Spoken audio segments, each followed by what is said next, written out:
안디옥 교회는 예수를 따르던 제자들과 초기 그리스도인들이 성령의 역사로 인해서 큰 무리가 되었습니다. 그러나 그들은 여전히 어디로 향하여야 할 줄 모르고 예루살렘에 옹기종기 모여 있었습니다. 그때에 예루살렘 교회에 수도반의 순교가 일어나게 됩니다. 그리고 큰 환란의 바람이 불게 됩니다. 복음의 대적들은 그 여세를 몰아서 그리스도인들을 더욱 강하게 밀어붙이고 소탕하는 작전을 펼치게 됐습니다. 이처럼 스데반의 순교로 점화된 핍박을 인해서 예루살렘에 옹기종기 모여있던 그리스도인들이 사방으로 흩어지는 효과를 가져오게 됐다 하는 거지요. 이렇게 핍박을 피해서 흩어진 그리스도인들 중에서 그브로와 구레네 사람 몇 성도들이 안디옥에 이르러서 그 당시 헬라인들 즉 이방인들에게 복음을 전함으로 세워진 교회가 바로 안디옥 교회였습니다. 그러니까 안디옥 교회는 핍박 중에 세워진 교회예요, 나중된 교회예요. 많은 이질적인 요소가 뒤섞여 있는 그런 교회였다 하는 것이지요. 그럼에도 불구하고 안디옥 교회는 제일 먼저 이방인 선교의 센터가 되었고 가장 먼저 세워진 예루살렘 교회와 어깨를 견주면서 유력한 교회가 될 수 있었다 하는 것입니다. 그럴 수 있었던 것, 그것이 무엇인가? 그것을 오늘 우리가 함께 나눠야 되겠다 하는 것이죠. 그것은 안디옥 교회가 가지고 있는 신앙적인 영적인 자산 때문이었다 하는 것입니다. 이 시간에 안디옥 교회가 가지고 있는 이 신앙적인 영적인 자산이 무엇인가를 살펴보면서 우리 교회도 이 신앙적인 자산이 넘치는 그런 교회가 되도록 기도해야 되겠다 하는 것이지요. 먼저 안디옥 교회에 있는 것, 선지자들과 교사들이 있으니 이렇게 1절에 말씀하고 있습니다. 안디옥 교회는 선지자들이 있었다, 안디옥 교회는 교사들이 있었다 하는 것입니다. 즉 안디옥 교회는 유력한 영적 사람들, 유력한 영적 인물들이 많았다는 것입니다. 핍박 중에 흩어진 자들이 모인 교회가 인물을 가진다고 하면 얼마나 가질 수 있었겠습니까? 그런데 안디옥 교회는 선지자들과 교사들이 있었다는 거지요. 교회의 가장 큰 자산은 부동산이나 동산이 아니라 유력한 하나님의 사람들, 하나님의 일꾼들인 것입니다. 영적인 사람들인 거지요. 기도하는 사람들, 찬송하는 사람들, 말씀을 묵상하는 사람들, 말씀을 실행하는 사람들, 말씀을 따라서 움직이는 사람들, 그런 사람들이 있어야 하는 것이죠. 좋은 건물보다는 좋은 목회자가 있어야 하고 좋은 땅보다는 좋은 교사가 있어야 됩니다. 많은 부동산보다는 많은 양떼들이 그리고 좋은 성도들이 많아야 합니다. 안디옥 교회는 그런 좋은 선지자들과 좋은 복음적인 교사들이 있었다 하는 것이지요. 어떤 선지자들과 어떤 교사들이 있었다 성경은 말씀하고 있습니까? 오늘 성경 본문에 보면 몇 사람을 기록해 놓고 있어요. 더 많은 사람이 있지만 그거 다 어떻게 성경에다가 다 기록할 수 있겠습니까? 그 중에 몇 사람을 표본적으로 기록해 놓고 있습니다. 첫 번째는 안디옥 교회는 바나바가 있었다. 바나바는 어떤 사람이었습니까? 사도행전 11장 24절에 보는 대로 그는 착한 사람이요. 성령과 믿음이 충만해서 바나바 때문에 큰 무리가 죽게 더하는 그런 사람이었다는 것이죠. 착한 사람이고 거기다가 성령과 믿음이 충만하고 바나바 때문에 죽게 나오는 사람, 구원받은 사람, 열심을 내는 사람, 세워지는 사람이 많았다 하는 것입니다.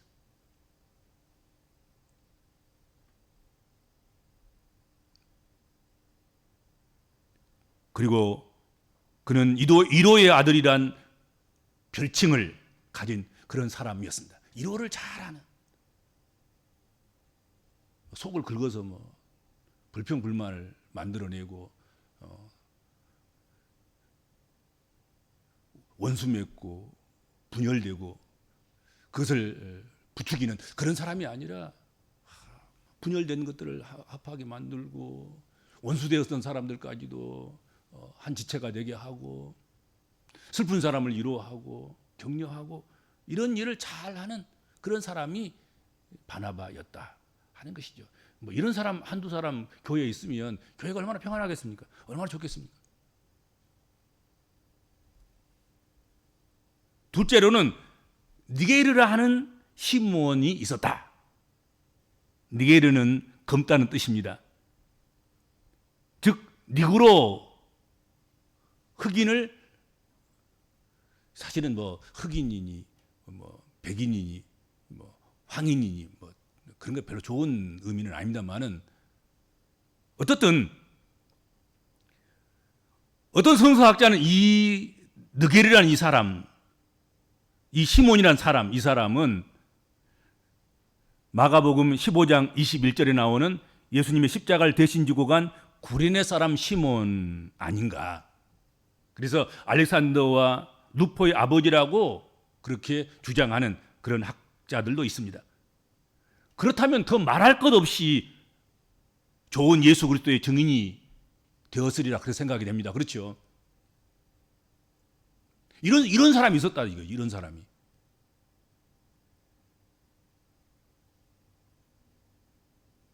아버지가 예수님의 십자가를 대신 진 그 후손들은 얼마나 자랑스럽고 그들과 함께 신앙생활을 하는 사람들은 얼마나 힘이 되었겠는가. 그런데 당사자가 거기 있다면 더 말할 것이 없어요. 그렇지 않겠습니까? 그리고 세 번째 사람은 구레네 사람 누기오라고 성경은 기록하고 있습니다. 이 사람은 역시 구레네 사람이라는 그런 말씀이고, 그는 시몬과 함께 북부 아프리카에서 온 그런 유능한 교사였을 것이다. 그렇게 여겨지는 것이지요. 그리고 또 계속되는 인물 중에 한 사람은 헤롯의 젖동생 마나엔이다. 성경 그렇게 소개하고 있습니다. 헤롯은 갈릴리와 베레아를 지배하는 분봉왕이었습니다. 대단한 권세자가 있는 사람이죠. 그런데 마나엔은 그 젖동생이다 하는 것이죠. 헤롯 왕과 한 젖을 먹고 자란 동생, 귀한 신분을 가지고 있는 그런 사람인 것이죠. 아무나 뭐 왕이 먹는, 왕으로 자라는 그런 사람이 먹는 젖을 함께 먹을 수는 없는 것 아니겠습니까? 그는 궁중에서 요직을 차지할 수도 있었음에도 불구하고 그는 전적으로 예수 그리스도에게 자신을 드리기 위해서 서슴없이 결단한 사람입니다. 당시 교회 상황이 어떠했는가를 생각해 보면 그가 복음의 편을 드는 것, 그것은 스스로를 멸시를 자초하는 일을 벌인 거잖아요.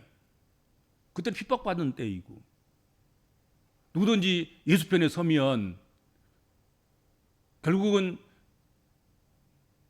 자신의 존재가 부인당할 수밖에 없고 그 공동체에서 쫓겨날 수밖에 없고 환난을 면치 못하는 그런 상황이었는데도 불구하고 헤롯의 젖동생인데 그가 뭐 권세를 부리려고 하면 권세를 부릴 수도 있고 권세를 차지하려고 하면 권세를 차지할 수도 있고 그렇지 않겠습니까? 형님하고 나가서 나 좀 도와줘요. 그러면 뭐 같이 젖을 먹고 자란 동생인데 형이 그 뭐 한 자리 안 주겠습니까? 그렇지 않겠습니까? 그런데 그거 다 버리고 예수를 택한 거예요. 그가 지금 어디에 있냐면 안디옥 교회에 있는 거예요. 마지막으로 사울이 나와요. 사울은 바나바가 다소에서 가서 모시고 온 바로 그 사도 바울입니다. 이분에 대해서는 우리가 언급을 회피하는 게 좋을 것 같아요. 그렇죠? 너무 바울에 대해서는 잘 알고 있고 바울이 어떤 사람인가 우리는 너무나도 다 익히 우리가 알고 있기 때문에 그렇습니다. 자신을 죄인 중에 괴수로 여기고 만삭되지 못하여 난 자와 같이 그렇게 일평생을 주님을 위해서 살았던 사람, 사나 죽으나 주님의 것이라 여기면서 살았던 그 사람, 이처럼 이런 사람들이 안디옥 교회에 있었다는 것입니다. 이런 유력한 인물들이 포진하고 있었다. 어디에? 안디옥에. 그러니 안디옥 교회가 이게 놀라운 폭발력을 지닐 수밖에 없는 그런 교회가 된 거지요. 그렇지 않아요?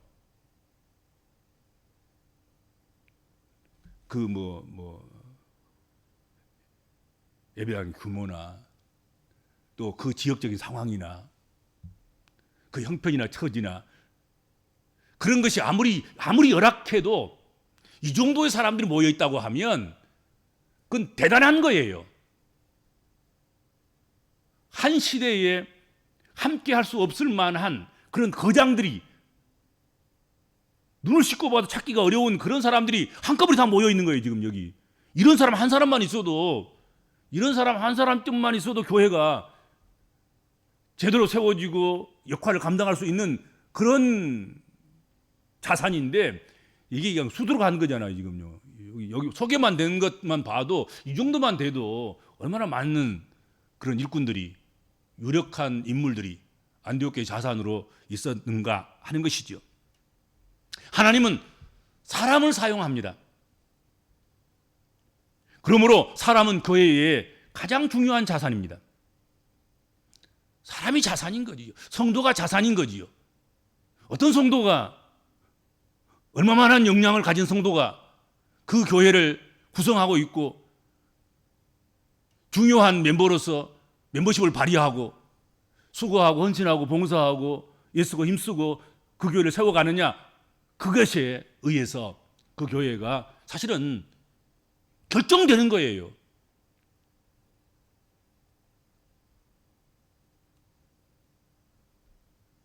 사람을 아끼는 교회, 인물을 키우는 교회, 그것은 곧 교회의 자산을 튼튼히 하는 것이 된다 하는 것입니다. 그리고 이어서 오늘 본문에 보면 안디옥 교회는 어떤 자산을 가지고 있었냐? 주를 섬겨 금식까지 하는 그런 교회였다 하는 것이죠. 2절 보면 주를 섬겨 금식할 때에 그렇게 말씀하고 있습니다. 여기서 이 섬긴다는 이 말은 신구약 성경에서 예배를 의미하는 그런 낱말입니다. 그런 단어이지요.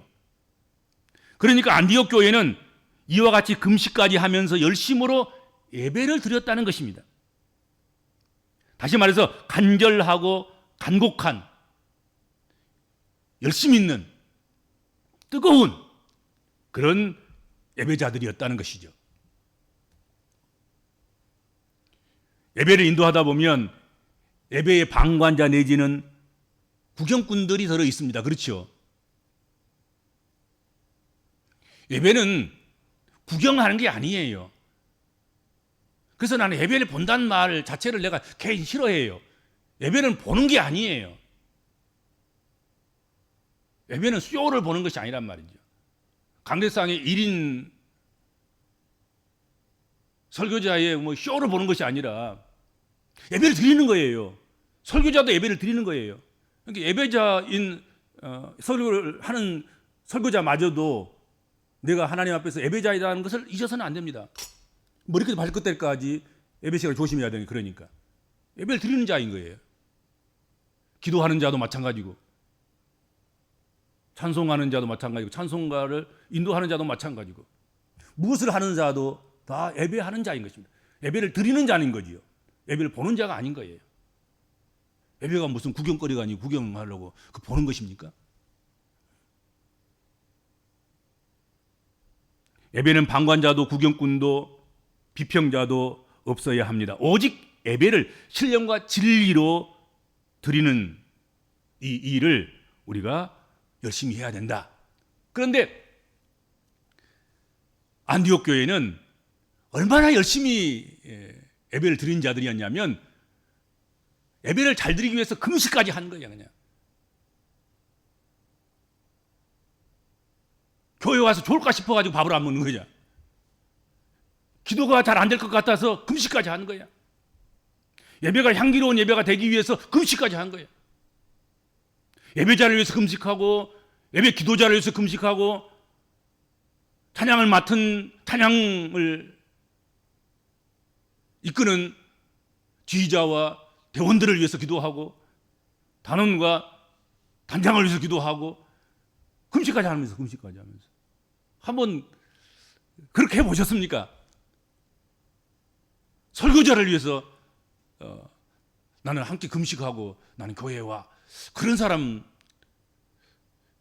있다면 얼마나 좋겠습니까? 있다면 예배자가 설교자가 행복할 거예요. 사실 나를 위해서 누군가가 금식까지 하고 설교를 들어왔다. 그 말 들으면 그냥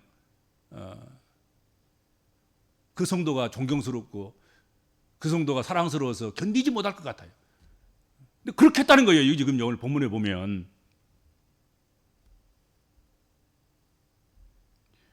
성도에게 있어서 예배를 드리는 것은 곧 성도의 표징입니다. 사인인 거죠. 성도는 예배하는 표징이 있어야 합니다. 예배하지 않는 성도는 예배하는 표징이 없는 성도는 성도가 아닌 것입니다.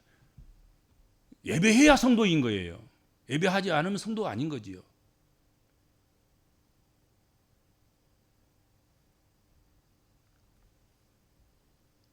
출애굽기 31장 13절 14절 말씀에 보면 너는 이스라엘 자손에게 고하여 이르기를 너희는 나의 안식일을 지키라. 이는 너와 나 사이에 너희 대대로 지켜야 할 표징이니 나는 너희를 거룩하게 하는 여호와인 줄 너희가 알게 될 것이다. 알게 함이라 하고 말씀하셨습니다. 너희는 안식일을 지킬지니 이는 너희에게 성일이라. 무릇 그날을 더럽히는 자는 죽일지며 무릇 그날에 일하는 자는 그 백성 중에서 끊쳐지리라. 그렇게 말씀했습니다. 그러니까 예배하지 않으면 하나님의 자녀로서의 표징을 잃은 것입니다. 예배하지 않으면 구원받은 자로서의 표징을 잃은 것이라는 것입니다. 이스라엘이 아니다고 성경에 말씀하고 있잖아요. 끊쳐진다, 끊긴다 하는 표현도 쓰고 있고 사업가가 뭘 잃으면 안 됩니까? 돈을 잃으면 안 돼요. 사업은 돈 벌려고 하는 거예요. 성도는 천국을 얻기 위하여 우리가 신앙생활을 하는 거예요. 구원받기 위해서. 근데 그것을 잃어버리면 진짜 갖추어야 하고 가져야 하고 얻어야 하고 누려야 할 것을 잃어버린 거예요.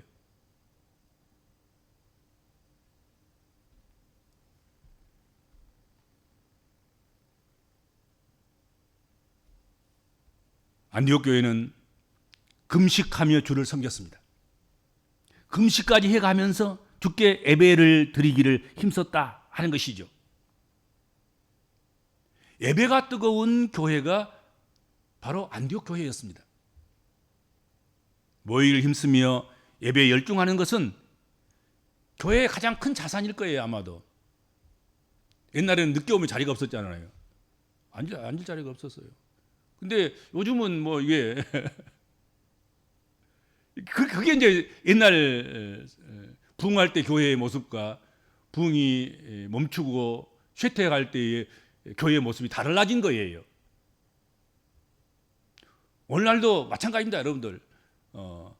모이기를 힘쓰고 늦게 가면 자리가 없어서 예배 시간 전에 와서 자리를 찾아야 앉을 자리가 생긴다. 그런 교회가 지금도 있다고 하면 교회는 부흥할 것이며 놀라운 역사를 이루어가는 그런 교회가 될 것이다. 그건 변함없는 사실이고 부인할 수 없는 사실인 것 아니겠습니까? 그렇잖아요.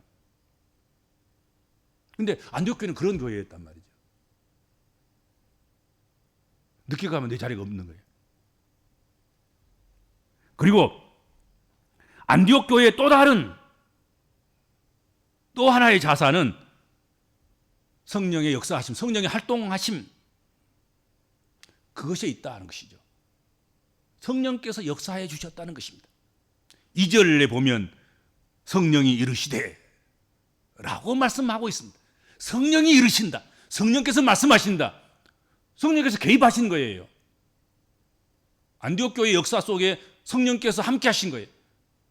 그 역사를 지배하시고 다스리시고 이끄시고 인도하신 것입니다. 교회는 인간적인 조직으로만 지속적인 교회 성장과 생명력을 가질 수 있는 것이 아니다. 일시적인 것은 모르겠어요. 일시적으로 꾀를 부리고 뭐 수단과 방법을 사용하고 그래서 될 수 있을지 모르겠지만 지속적인 건강한 교회로서의 성장과 은혜는 성령께서 역사하심으로만 가능하다. 판을 뒤집어 엎어서라든지 아무튼 다른 어떤 것이 아니라 정말로 그 성령께서 역사하시고 성령께서 함께 하시고 성령께서 기름 부어주시고 성령께서 춤추시고 노래하시고 성령께서 함께 하시는 것, 그것이 중요한 것입니다.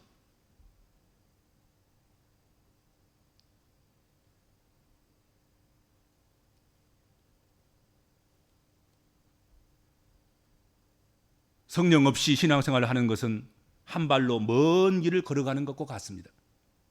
그것은 힘겨운 일이며 또한 곧 주저앉게 될 뿐이다 하는 것이죠.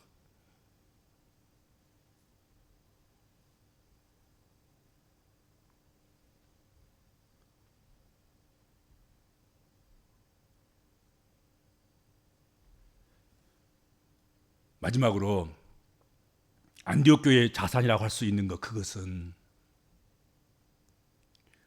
순종하여 일하는 것이었다 하는 것이죠. 교회는 하나님의 뜻에 순종하여 일하는 교회여야 합니다. 자산이라는 것은 간직하고만 있으면 별로 효용성이 없어요. 그렇죠? 사용되어져야 합니다. 안디옥 교회는 좋은 자산을 썩혀두지 않고 축적만 하고 있지 않고 그것을 사용했다 하는 것이지요. 누가는 오늘 본문 3절 이하에서 이해라고 기록하고 있습니다. 이해라는 말은 성령께서 말씀하신 후에라는 뜻입니다.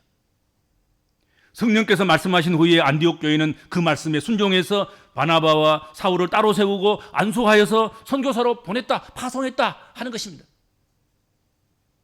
얼마나 아까운 인물인데 이 사람들이 안디옥 교회에서 빠져나가면 우리 안디옥 교회가 작아지면 어떨까? 이 사람들이 빠져나가면 그 빈자리를 어떻게 채울까? 염려하고 걱정하고 그런 것이 아니라 성령께서 말씀하시니까 말씀을 듣고 바로 즉시 이들을 따로 세우고 그들을 안수해서 선교사로 보냈다는 것입니다.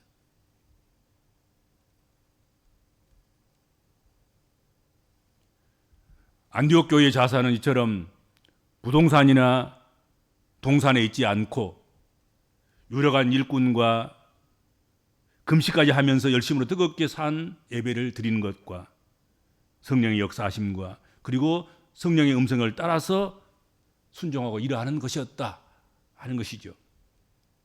이런 자산이 아주 풍부한, 풍성한 그런 성도들과 교회가 되셨으면 참 좋겠다. 그런 성도와 또 그런 교회 되기를 축복합니다. 주님 감사합니다. 자산이 힘이고 능력이고 권세고 자산이 곧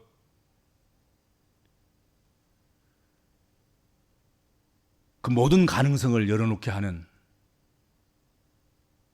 귀중한 힘이 되는 줄로 믿습니다. 안디옥 교회는 좋은 자산을 많이 가졌습니다. 샘나고 욕심나고 닮아가고 싶고 그렇게 되었으면 하는 희망하는 교회가 안디옥 교회입니다.